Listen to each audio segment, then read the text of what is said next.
अंतर्राष्ट्रीय मीडिया में चर्चा है। ये दोस्त कहते थे ना ट्रंप को, माय डियर फ्रेंड, तो उस फ्रेंड के साथ कैसे रिश्ते हैं और उसके किन किन लोगों से रिश्ते हैं।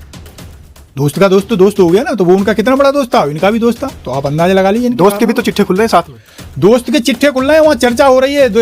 दोस्त के देश में तो भाई उसकी बखियां उधेड़ रहा है वहाँ का मीडिया, लेकिन हमारे यहाँ सन्नाटा फंस रहा है। आप उनके यहाँ ऐसे नहीं है, उनके यहाँ तो जबरदस्ती बुलवा। सत श्री अकाल, आदाब, मेरा नाम है शादाब।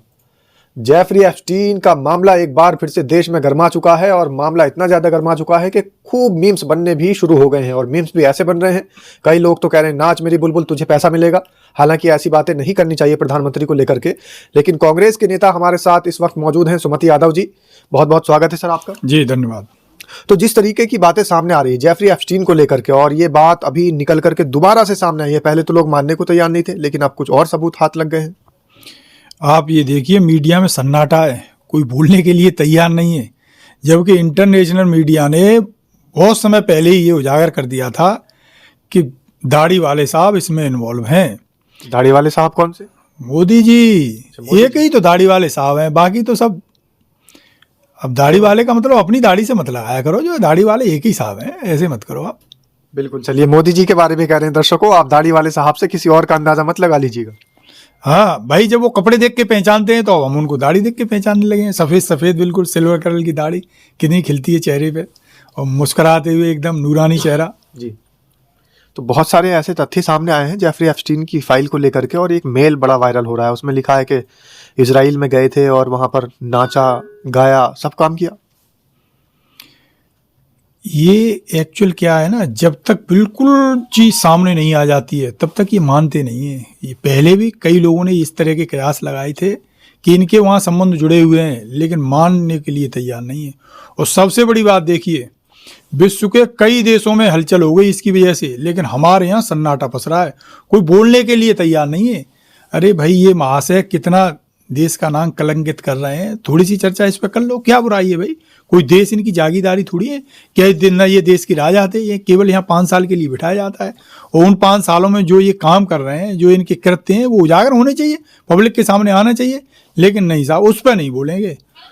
इनके खिलाफ तो ये संसद में भी राहुल गांधी जी कुछ कोट करने लगते हैं, फलाने राइटर ने कहीं से ये सोर्स से ये कोट किया है, तो वो नई नियमावली दे देंगे, कुछ कर देंगे। लेकिन सरकार के खिलाफ जो है कोई बोल न दे, इनकी पोल पट्टी न खोल दे। लेकिन आप ये जान लीजिए, गंदगी को जितना आप ज़्यादा ढकेंगे उतना ही वो विकराल रूप से बाहर निकलती है। तो अब ये इनके ढकने से ढक नहीं रहा है, ये बेनकाब हो गए हैं, ये उजागर हो गए हैं। यहाँ नहीं, अंतर्राष्ट्रीय मीडिया में चर्चा है। ये दोस्त कहते थे ना ट्रंप को, माय डियर फ्रेंड, तो उस फ्रेंड के साथ कैसे रिश्ते हैं और उसके किन किन लोगों से रिश्ते हैं। दोस्त का दोस्त तो दोस्त हो गया ना, तो वो उनका कितना बड़ा दोस्त था, इनका भी दोस्त था। तो आप अंदाजा लगा लीजिए। दोस्त के भी तो चिट्ठे खुल रहे हैं साथ में, दोस्त के चिट्ठे खुल रहे हैं, वहाँ चर्चा हो रही है। दोस्त के देश में तो भाई उसकी बखियां उधेड़ रहा है वहाँ का मीडिया, लेकिन हमारे यहाँ सन्नाटा फंस रहा है। आप उनके यहाँ ऐसे नहीं है, उनके यहाँ तो जबरदस्ती बुलवा देते हैं और ये गिन के बता देते हैं कि दोस्त ने इतनी बार झूठ बोल दिया। तो आप क्या चाहते हैं, न्यूज़ चैनल जितने भी मोदी जी के खिलाफ दिखाएं और न्यूज़ चैनल बंद हो जाए? हम ये चाहते हैं कि सत्यता क्या है, क्या चल रहा है। हम ये नहीं चाहते कि किसी के खिलाफ बोल लो, किसी के ना, जो खबर है एक्चुअल क्या है वो खबर बाहर आनी चाहिए। खबर में कुछ मिलावट हो गई तो फिर वो खबर नहीं रही। तो आजकल क्या हो रहा है, क्या वर्ड में इनके बारे में कहा जा रहा है, वो चीज़ बाहर आनी चाहिए। कैसी इनकी छवि बन रही है। ये तो ऐसे प्रचारित करते थे, सनातन के रक्षक, भारत की हमने साहब विश्व गुरु बना दिया। लोग तो कह रहे हैं कांग्रेस का हाथ है इसमें भी, ये सब तूल पकड़वा रहे हैं मामले को। ऐसा कुछ है ही नहीं, जेफरी एप्स्टीन तो क्रिमिनल है, उसकी बातों पे यकीन नहीं करना चाहिए। ये प्रधानमंत्री बन गए ना मोदी जी, इसमें भी तो कांग्रेस का ही हाथ है। प्रधानमंत्री बन गए तो मोदी जी के चिट्ठे भी कांग्रेस खोलेगी और कांग्रेस का ही हाथ रहेगा। विपक्ष की सबसे बड़ी कांग्रेस पार्टी है, तो उसका ये नैतिक कर्तव्य बनता है कि इनके काले चिट्ठे खोलने चाहिए। और खोले जा रहे हैं, और खोले आज भी खोल रहे हैं और कल भी खोलते रहेंगे। इनके डराने से कांग्रेसी डरने वाले नहीं है। क्यों नहीं खोलेंगे भाई, जब हमें जो जनता ने जो हमें काम सौंपा है। एलओपी का क्या काम होता है, विपक्षी पार्टी का क्या काम होता है कि सरकार की गलतियां उजागर करो। सरकार मोदी जी विश्व के बड़े नेता के तौर पर उभर रहे हैं, इसलिए कांग्रेस को जलन हो रही है। मोदी जी की तो हैसियत ये हो गई है कि ट्रंप के सामने बोल नहीं पा रहे हैं, जवान नहीं खुल रही है, इनकी गग्गी बनी पड़ी है इनकी। आज तक ऐसा नहीं हुआ कभी। जिनको आप कहते हो ना कि वो बोलते नहीं थे, उनके लिए वहाँ रेड कारपेट बिछती थी और उन्होंने कभी फालतू नहीं बोला।